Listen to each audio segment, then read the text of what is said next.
Le 19h30. François de Brigode. Bien dans ce journal, voici les titres. 3 mois de guerre en Ukraine. Aujourd'hui, en dépit de la résistance acharnée des forces de Kiev, les troupes russes sont en passe de conquérir plusieurs régions.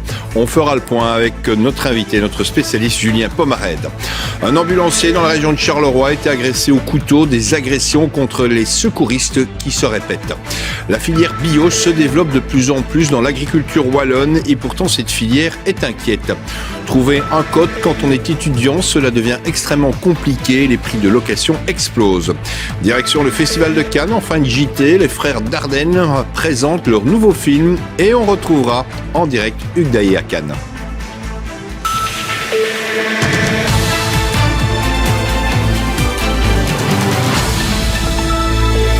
Bonsoir à toutes, bonsoir à tous. C'était le 24 février, il y a 3 mois, il y a 90 jours, l'invasion russe en Ukraine débutait. Aujourd'hui, la Russie s'est dite bien déterminée à atteindre tous ses objectifs, intensifiant son offensive contre les dernières poches de résistance. Reportage du côté ukrainien, Marc Mévart et Aurélie Didier. Direction la ligne de front à l'est de Mykolaïv. Cette équipe de télévision se rapproche d'une zone où les bruits de bombardement sont quotidiens. Dans cette tranchée se trouvent des soldats ukrainiens, cachés entre les branches. Depuis le début de la guerre, ils défendent leur position, leur pays. Notre volonté de nous battre nous vient de nos enfants, de nos femmes, de nos parents, de nos familles.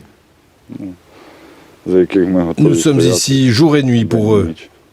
Ces armes sont assez vieilles, nous sommes mal équipés, mais nous donnons encore des coups à l'ennemi. Ces dernières semaines, les Russes ont été repoussés de cette zone. Ils se trouvent désormais de l'autre côté du champ. Il y avait des équipements russes et des roquettes Grad, là. Il y avait 3 batteries dans chaque zone, 1, 2, 3. Notre artillerie les a détruites. Il n'y a probablement pas un seul vrai Ukrainien ou ami de l'Ukraine qui ne croit pas à notre victoire.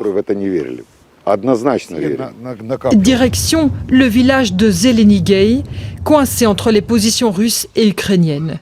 Ici, le danger est quotidien. Nous ne savons pas où les roquettes vont tomber. On a l'impression qu'elles sont loin, mais ensuite elles frappent le jardin. C'est comme ça. La vie qui tient à un fil entre les bombes, dans une région où tout pourrait encore basculer entre Russes et Ukrainiens. Julien Pomarède, bonsoir, merci d'être là. Je rappelle que vous êtes docteur en sciences politiques de l'ULB, professeur aussi à Oxford. Alors, est-ce qu'aujourd'hui, la Russie est en train de gagner cette guerre sur le terrain ? On voit que pour les Ukrainiens, ça devient très compliqué. C'est très très tôt pour le dire, pour une première raison qui est que les combats dans le Donbass vont être très très durs. C'est-à-dire le chaudron, comme on l'appelle, de combats très intenses qui se déroulent au sud d'Izium et qui va grosso modo de Severodonetsk à l'est à Sloviansk et Kramatorsk à l'ouest du Donbass, sont des combats qui prennent beaucoup de temps. L'avancée russe est lente parce que ce sont des bastions fortifiés qui prennent beaucoup de temps à prendre. Et ailleurs en Ukraine, Mariupol est prise, mais les forces russes sont épuisées et à Kherson dans le sud et à Kharkiv au nord, là les Russes sont plutôt sur la défensive. N'empêche, les Ukrainiens reconnaissent depuis quelques jours des difficultés, c'est quand même, même en langage de guerre, ça veut dire quelque chose dans le bassin houiller du Donbass, formé, vous l'avez dit, par les provinces de Lugansk et Donetsk. Est-ce que ça veut dire que d'une certaine manière, ça ne ressemble quand même pas à une bataille perdue pour les Ukrainiens ? À nouveau, c'est très tôt pour le dire. Alors, un des objectifs russes, c'est de prendre Severodonetsk et de se diriger vers l'ouest, vers Sloviansk. Le problème étant que toute cette partie-là est constituée d'un réseau urbain très dense, fortifié depuis des mois par les Ukrainiens, donc il va être très dur à prendre, sachant que pour prendre une ville, l'avantage est toujours aux défenseurs, sachant que les unités russes ont démontré une vraie difficulté à opérer ensemble à l'intérieur des villes. Alors, Kharkiv donne l'impression de résister. Kharkiv, qui a déjà repoussé un premier assaut russe en février, ne baisse pas la garde et organise sa défense en vue d'une éventuelle deuxième attaque russe. Est-ce qu'elle peut aussi, je repose la question, est-ce que les Ukrainiens peuvent résister face à une deuxième attaque russe ? Alors, pour Kharkiv, il faut vraiment remettre les choses dans le contexte. Le but des Russes, ça va pas être de prendre Kharkiv. Ils ont essayé, ça a échoué. Actuellement, ils n'ont pas les moyens matériels et humains de prendre Kharkiv. Il faut savoir que c'est plus de 2,5 fois la taille de Mariupol. Mariupol qui est tombé au bout de 2 mois. Donc, Kharkiv, en fait, c'est une épine dans le pied de l'armée russe qui les empêche de redéployer leurs effectifs dans le Donbass. Et donc, l'objectif là, pour les Ukrainiens, c'est de tenir le nord de la ville pour justement user les Russes le plus possible. Alors, justement, après près de 3 mois d'interruption en raison de l'offensive russe sur la deuxième ville d'Ukraine, le métro de Kharkiv, qui a longtemps servi d'abri contre les bombes pour les habitants, a repris son fonctionnement. Aujourd'hui, comme le dit un habitant, ça fait bizarre, dit-il. Des gens ont vécu ici pendant 3 mois et maintenant, on dirait un jour presque normal où l'on va au travail comme d'habitude. Cynthia Koskovic et Pascal Bustamante. Les quais et les allées du métro de Kharkiv ont pris des airs de dortoir. De nombreux habitants sont venus se réfugier ici pendant les bombardements ou après que leur logement ait été détruit. La vie s'est peu à peu organisée. L'humain, une fois de plus, s'est adapté. Nous sommes dans le métro depuis le 3 mars. Avant cela, nous sommes enfuis avec des amis et nous avons trouvé refuge dans un sous-sol. Ensuite, nous sommes venus ici parce que c'est plus sûr. Le plus important pour nous, c'était que c'est paisible ici.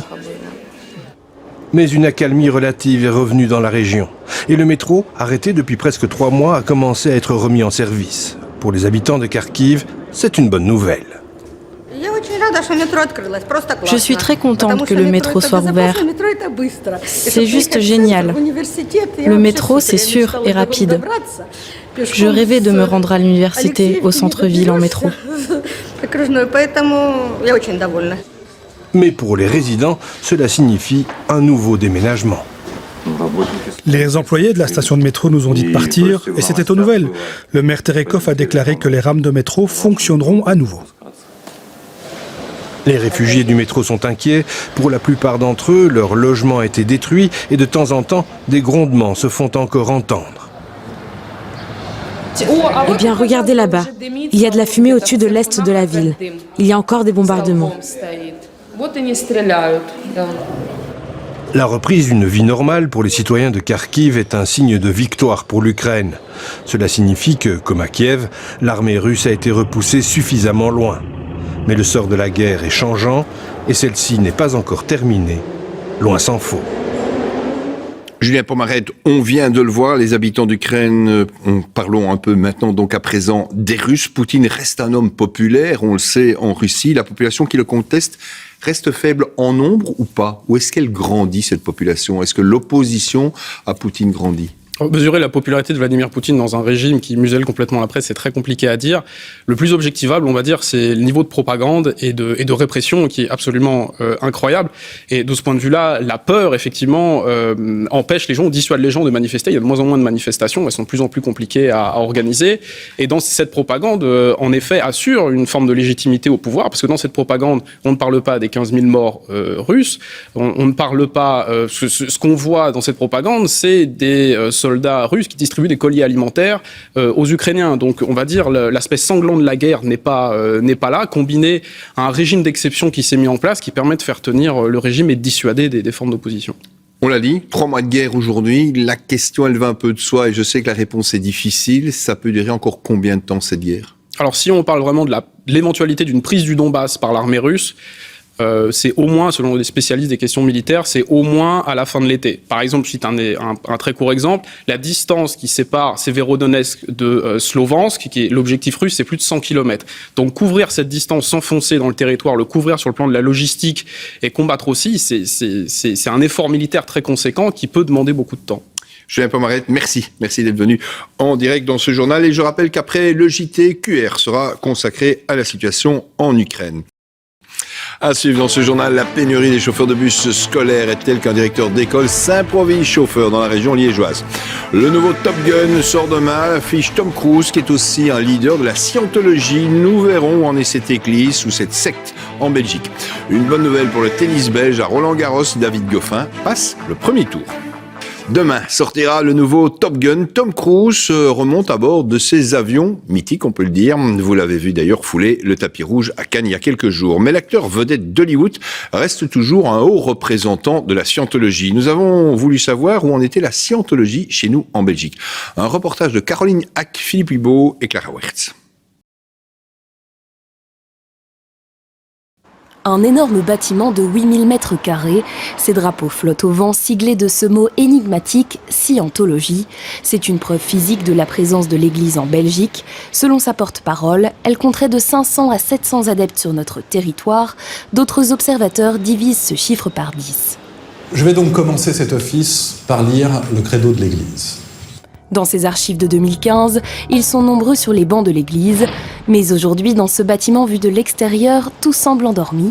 À quelques rues, le siège social des scientologues, rue de la Loi, est laissé à l'abandon. En 2015, l'église de scientologie doit se défendre face à la justice belge. Chez nous, elle n'est pas reconnue comme une secte car la liberté de croyance prime dans la loi. Ce qui est punissable, ce sont les dérives, organisations criminelles, pratiques illégales de la médecine, extorsion et bien plus. Toutes ces poursuites sont finalement rejetées car jugées irrecevables par la justice belge.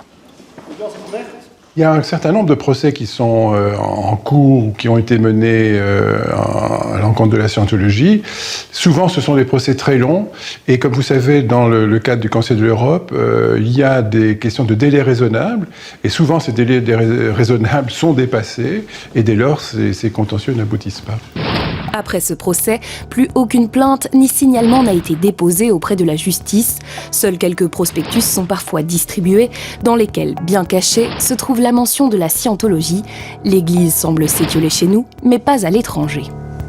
Si vous donnez plus l'accent sur la liberté d'expression religieuse, évidemment, et que vous êtes dans une société assez large comme les États-Unis, peut-être l'Espagne aussi, et vous pouvez tolérer plus facilement une diversité des idées religieuses ou autres, quitte à ce que ce soit des idées loufoques, quoi. La scientologie est donc poursuivie en Belgique et en France, mais reconnue comme religion dans plus d'une dizaine de pays, comme les États-Unis, lieu de naissance du mouvement et de son créateur, l'auteur de science-fiction Ron Hubbard. Aujourd'hui, tout semble commencer par un test de personnalité en ligne, puis se poursuivre avec des cours coûtant quelques milliers d'euros. Tout part de cette idée, la force de pensée permettrait à l'humanité de trouver la clé du bonheur, ou à son créateur de mourir riche et puissant. Une bonne nouvelle en sport, David Goffin s'est qualifié pour le deuxième tour de Roland-Garros et vous allez découvrir le résultat dans le reportage de Charles-Emmanuel de Wassège. Le point serré. Super content en 4-7 avec une belle attitude, je suis bien resté dans mon match tout le long et au final c'est une belle victoire. Donc je suis très content, très satisfait de mon niveau, très satisfait de mon match, c'était un match sérieux. Donc voilà, c'est ça qu'il faut retenir et je suis au deuxième tour, donc c'est le principal. En forme et en pleine confiance, après un début de saison hésitant, Goffin, 48e mondial, entame bien la partie. Il réussit à prendre 2 fois le service de son adversaire et s'envole à 4-0. Il empoche finalement la première manche en 40 minutes sur le score de 6-4. La suite est plus difficile, le Tchèque rentre enfin dans le match et place plusieurs coups gagnants.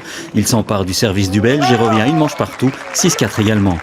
Goffin rassure rapidement les nombreux supporters belges qui bordent le terrain. Il monte son niveau de jeu, réussit plusieurs passings audacieux et hausse quelques amortis. Le Liégeois remporte la 3e manche, 6-4. Goffin est bien dans la partie et contrôle parfaitement les échanges. Nouveau break en 5 minutes. Au prochain tour, Goffin affrontera l'Américain Tiafoe, 27e joueur mondial. Et on croise aussi bien sûr les doigts pour David Goffin. Remco Evenepoel a remporté encore un Belge, la première étape du Tour de Norvège à Vos après un parcours de 175 km. De retour à la compétition, un mois après sa victoire à Liège-Bastogne-Liège, le Belge a surpris ses adversaires à 200 mètres de la ligne pour remporter un nouveau succès. Il porte demain le maillot jaune de leader de l'épreuve. Rien que des Belges qui triomphent. Voilà. Bonne fin de soirée ou bon début de soirée, mais avant ça, il y a QR présenté par Sacha Daoud. Je vous retrouve demain, 19h30. Bonne soirée.